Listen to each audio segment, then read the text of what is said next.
Assalamualaikum warahmatullahi wabarakatuh, salam sejahtera dan salam guru penggerak. Perkenalkan saya Syamsul Hidayat, calon guru penggerak Angkatan 10 dari SD Negeri 3 Sidoluhur, Kecamatan Bangunrejo, Lampung Tengah. Dibimbing fasilitator Ibu Febriyanti, SPD, MPD, dan pengajar praktek Bapak Dian Mahmud Rofandi, SPD, GER. Kali ini, izinkan saya memaparkan koneksi antar materi modul 3.1, pengambilan keputusan berbasis nilai-nilai kebajikan sebagai pemimpin. Bagaimana filosofi Ki Hajar Dewantara dengan Pratap Triloka memiliki kaitan dengan penerapan pengambilan keputusan sebagai seorang pemimpin? Seorang pemimpin yang baik adalah pemimpin yang bisa menerapkan filosofi Ki Hajar Dewantara, yakni Pratap Triloka. Seorang pemimpin yang menerapkan filosofi ini akan lebih mudah dalam mengambil keputusan jika ada masalah. Hasilnya pun cenderung akan lebih diterima oleh pihak-pihak yang terlibat. Seorang pemimpin ada baiknya berlandaskan Pratap Triloka dalam pengambilan keputusan. Berikut penjelasan mengenai Pratap Triloka, ing ngarso sung tulodo, maknanya, di depan selalu memberi contoh atau teladan. Ing madyo mangun karso, maknanya, di tengah selalu memberi semangat. Tut Wuri Handayani, maknanya, di belakang selalu memberi dorongan atau dukungan.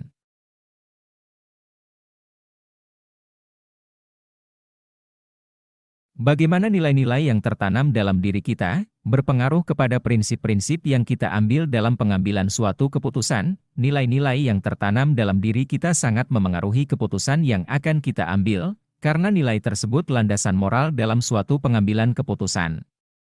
Misalnya, nilai kejujuran sudah kita pegang, maka dalam pengambilan keputusan kita tidak akan membuat keputusan yang di dalamnya terdapat suatu penipuan atau rekayasa.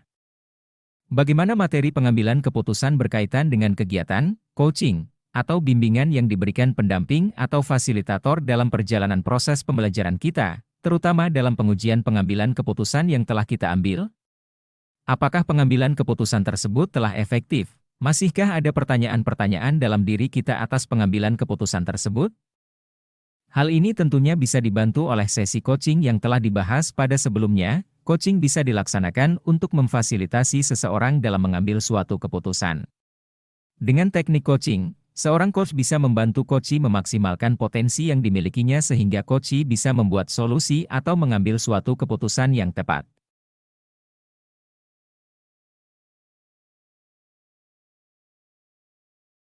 Bagaimana kemampuan guru dalam mengelola dan menyadari aspek sosial emosionalnya akan berpengaruh terhadap pengambilan suatu keputusan, khususnya masalah dilema etika. Sebagai seorang guru, aspek sosial emosional yang kita miliki akan sangat berpengaruh terhadap hasil keputusan, terutama yang menyangkut masalah dilema etika. Untuk itu, seorang guru harus dalam kesadaran penuh dalam menyikapi suatu masalah dan saat harus mengambil suatu keputusan. Bagaimana pembahasan studi kasus yang fokus pada masalah moral atau etika kembali kepada nilai yang dianut seorang pendidik? Jika ada kasus yang berkaitan dengan masalah tersebut, seorang pendidik harus berpedoman pada nilai-nilai kebajikan. Misalnya ada masalah yang di sana terdapat bujukan moral tentang kejujuran yang sebenarnya menguntungkan secara pribadi. Seorang pendidik harus tetap mengutamakan nilai-nilai kejujuran sehingga hasil yang akan diputuskan bisa dipertanggungjawabkan. Bagaimana pengambilan keputusan yang tepat? Tentunya berdampak pada terciptanya lingkungan yang positif, kondusif, aman dan nyaman. Pengambilan keputusan yang tepat harus melalui paradigma, prinsip, dan 9 langkah pengambilan keputusan agar hasil akhirnya berdampak kepada lingkungan yang positif, kondusif, aman, dan nyaman. Apakah tantangan-tantangan di lingkungan Anda untuk dapat menjalankan pengambilan keputusan terhadap kasus-kasus dilema etika ini? Adakah kaitannya dengan perubahan paradigma di lingkungan Anda? Kasus dilema etika tentunya memberikan tantangan kepada seorang pemimpin sebagai pengambil keputusan karena beberapa pilihan tentunya harus berhadapan dengan beberapa pihak. Hasil keputusan dari dilema etika kadang menimbulkan pro dan kontra yang merupakan tantangan yang harus dihadapi. Hasil keputusan yang menimbulkan tantangan tentunya berkaitan dengan perubahan paradigma karena jika paradigma yang digunakan oleh beberapa orang yang terlibat kadang berbeda. Hal tersebut sangat berpengaruh terhadap sudut pandang seseorang dalam menilai suatu masalah. Apakah pengaruh pengambilan keputusan yang kita ambil ini dengan pengajaran yang memerdekakan murid-murid kita? Bagaimana kita memutuskan pembelajaran yang tepat untuk potensi murid kita yang berbeda-beda? Saat kita sebagai guru mengambil keputusan dalam hal pembelajaran kepada murid, tentunya akan sangat berpengaruh terhadap kualitas pembelajaran yang kita laksanakan. Contohnya saya hanya mengambil satu langkah dari bagian uji keputusan terhadap pembelajaran, yakni uji publikasi. Saat kita melaksanakan pembelajaran dan direkam, apakah jika dipublikasikan kita akan bangga atau sebaliknya kita akan malu? Untuk itu, saat mengambil keputusan tentang pembelajaran kita juga harus menerapkan paradigma, prinsip, dan 9 langkah dalam mengambil keputusan. Kita bisa menerapkan pembelajaran berdiferensiasi dan berbasis kompetensi sosial emosional untuk mengakomodasi kebutuhan siswa sesuai dengan potensi dan minat yang dimilikinya. Bagaimana seorang pemimpin pembelajaran dalam mengambil keputusan dapat mempengaruhi kehidupan atau masa depan murid-muridnya? Setiap keputusan yang dilakukan guru sebagai pemimpin pembelajaran akan memengaruhi kehidupan atau masa depan murid-muridnya. Jika guru mengambil keputusan untuk melaksanakan pembelajaran dengan memperhatikan potensi dan kebutuhan siswa, maka siswa bisa berkembang secara optimal. Potensi siswa yang berkembang tersebut bisa menjadi bekal bagi siswa tersebut dalam menghadapi persoalan di masa depan. Apakah kesimpulan akhir yang dapat Anda tarik dari pembelajaran modul materi ini dan keterkaitannya dengan modul-modul sebelumnya? Simpulan akhir yang dapat dari modul ini adalah saat harus mengambil suatu keputusan, seorang pemimpin harus memperhatikan paradigma dan prinsip pengambilan keputusan, serta keputusan diambil melalui 9 tahap pengambilan keputusan. Keterkaitan modul 3.1 dengan modul lainnya. 1. Keterkaitan dengan modul 1.1. Pengambilan keputusan oleh seorang pemimpin harus sesuai dengan salah satu filosofi Ki Hajar Dewantara, yakni Pratap Triloka. 2. Keterkaitan dengan modul 1.2, modul 3.1, tentang pengambilan keputusan akan sangat mendukung nilai dan peran guru dalam mengambil keputusan, terutama yang berkaitan dengan pembelajaran yang berpihak kepada siswa.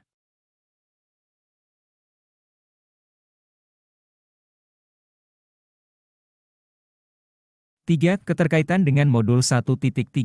Modul 3.1 sangat mendukung kemampuan guru dalam mengambil keputusan terkait pembuatan visi yang akan mendukung terwujudnya siswa dengan karakter yang sesuai profil pelajar Pancasila. 4. Keterkaitan dengan modul 1.4. Saat mengambil keputusan, seorang pemimpin harus memperhatikan atau menghadirkan budaya positif dalam proses dan hasil akhir keputusannya. 5. Keterkaitan dengan modul 2.1, seorang guru harus bisa mengambil keputusan yang terbaik dalam menyusun pembelajaran yang berpihak kepada siswa. Salah satunya adalah saat memutuskan untuk menerapkan pembelajaran berdiferensiasi.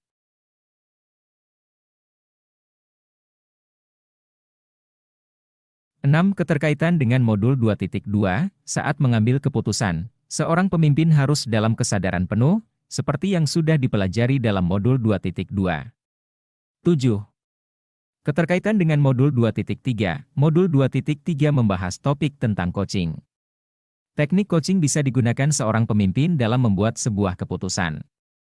Pemahaman tentang konsep yang telah dipelajari di modul ini, yaitu dilema etika dan bujukan moral, 4 paradigma pengambilan keputusan, 3 prinsip pengambilan keputusan, dan 9 langkah pengambilan dan pengujian keputusan. Adakah hal-hal yang menurut Anda di luar dugaan? Dilema etika benar versus benar adalah situasi ketika harus memilih antara dua pilihan di mana kedua pilihan secara moral benar namun bertentangan. Dan bujukan moral benar versus salah yaitu situasi ketika seseorang harus membuat keputusan.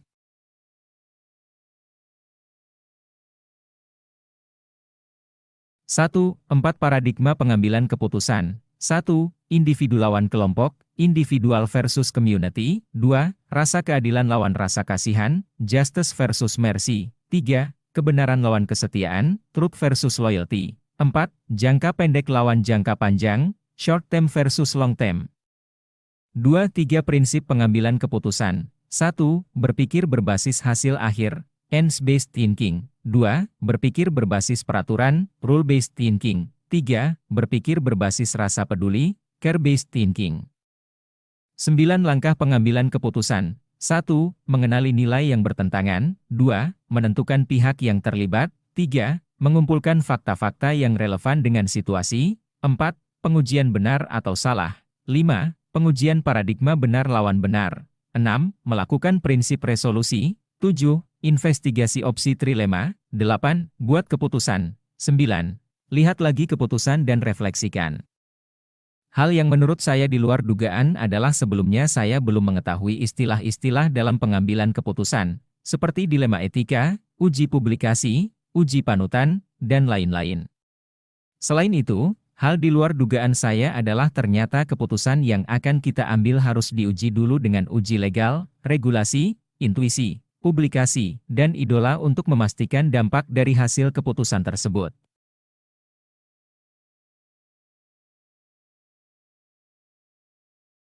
Pernahkah Anda menerapkan pengambilan keputusan sebagai pemimpin dalam situasi moral dilema? Bila mana pernah, apa bedanya dengan apa yang Anda pelajari di modul ini? Saya pernah dihadapkan pada situasi moral dilema, yakni saat pembelajaran jarak jauh akibat COVID-19. Ada beberapa siswa yang tidak mengumpulkan tugas. Dilemanya adalah guru harus memberikan nilai kepada siswa tersebut. Di sisi lain, siswa tersebut tidak mengumpulkan tugas. Akhirnya, saya memutuskan untuk tetap memberikan nilai.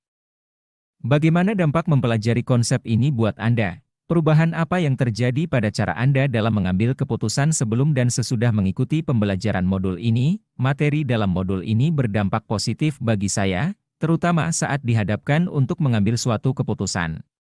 Sekarang saya bisa mengaplikasikan paradigma, prinsip-prinsip, dan 9 langkah dalam mengambil keputusan terhadap suatu permasalahan. Terima kasih dan semoga bermanfaat. Salam sejahtera, salam guru penggerak. Wassalamualaikum warahmatullahi wabarakatuh.